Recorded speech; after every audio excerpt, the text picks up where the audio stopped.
ప్రియులారా, బాగున్నారా? దేవుని వాక్యాన్ని క్రమంగా చదువుచున్నారా? ప్రార్థించుచున్నారా? నేటి ధ్యాన వాక్యము యెహోషువ గ్రంథం 23వ అధ్యాయము 11వ వచనం. కాబట్టి మీరు బహు జాగ్రత్త పడి మీ దేవుడైన యెహోవాను ప్రేమింపవలెను. దైవజనుడైన యెహోషువ ఇశ్రాయేలు ప్రజలను వాగ్దాన భూమికి నడిపించిన తరువాత ఆయన వారితో చెప్పుచున్న మాట ఈ మాట. ఆయన ఏమంటున్నాడంటే, మీరు జాగ్రత్త పడి మీ దేవుడైన యెహోవాను ప్రేమింపవలెను అని అంటున్నాడు.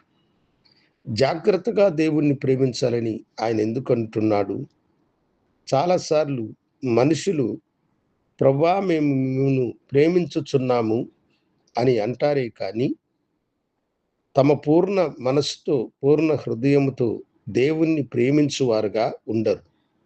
అందుకనే భక్తుడు ఇక్కడ ఈ మాటను చెబుతూ ఉన్నాడు. ప్రభువైన యేసు శిలువ మరణము పొంది పునరుద్ధానుడైన తరువాత ఆయన అనేక పర్యాయములు తన శిష్యులకు తనను తాను ప్రత్యక్షపరుచుకున్నాడు. యోహాను సువార్త 21వ అధ్యాయంలో మనం చూసినప్పుడు ఆయన తిబెరియా సముద్ర తీరమున మరొకసారి తన శిష్యులకు ప్రత్యక్షమైనాడు. ఆయన ప్రభువని చూసిన తరువాత పేతురు మిక్కిలి భయపడ్డాడు. మరలా పేతురుకి అక్కడ ప్రభువు అభయం ఇచ్చి, భయపడకు, నేను నీకు తోడుగా ఉంటానని చెప్పాడు. ఆయన పేతురు నడుస్తూ ఉన్నాడు. ప్రభు పేతురు వైపు చూసి, సీమోను కుమారుడైన పేతురు, నీవు నన్ను ప్రేమించుచున్నావా అని అడిగాడు. కానీ దానికి పేతురు, అవును ప్రభువా, నేను నిన్ను ప్రేమించుచున్నానన్నాడు. మరలా ఆయన అదే మాటను అతన్ని అడిగినాడు. అతను రెండవసారి కూడా ప్రభువా, నేను నిన్ను ప్రేమించుచున్నానన్నాడు. మొదట నా గొర్రెలను మేపు అన్నాడు. రెండవది నా గొర్రె పిల్లలను మేపుము అని అన్నాడు. మూడవసారి ప్రభు అలా అడిగినప్పుడు అతడు వేదన చెందినవాడై కన్నీళ్లు కారుస్తూ, ప్రభువా, అది నీకే తెలియను అని అన్నాడు.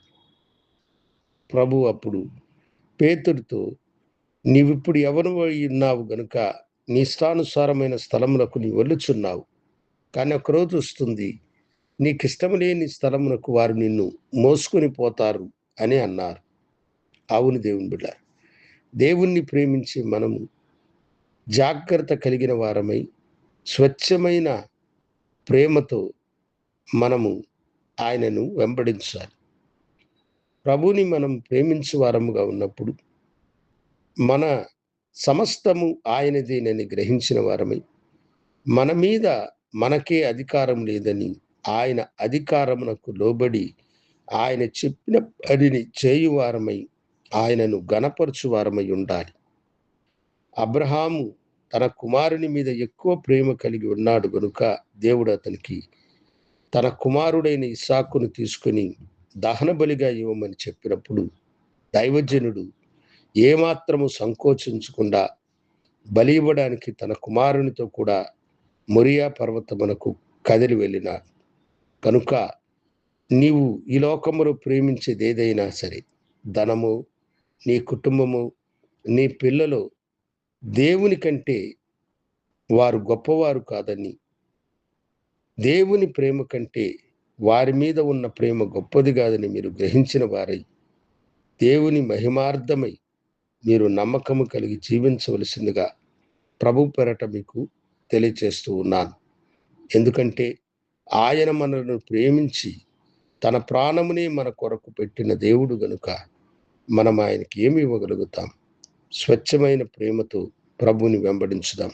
గనుడా, నీ బిడలను దీవించి ఆశీర్వదించి నీ నామ మహిమార్థమై నీ బిడలను అయ్యా నీ ప్రేమకు పాత్రులుగా చేయమని యేసు నామమున అడిగి వేడుకొంచున్నాను తండ్రి, ఆమేన్. శుభోదయం. ప్రభు మిమ్మల్ని దీవించును గాక. లైక్ చేయండి, షేర్ చేయండి, బెల్ బటన్ని నొక్కండి.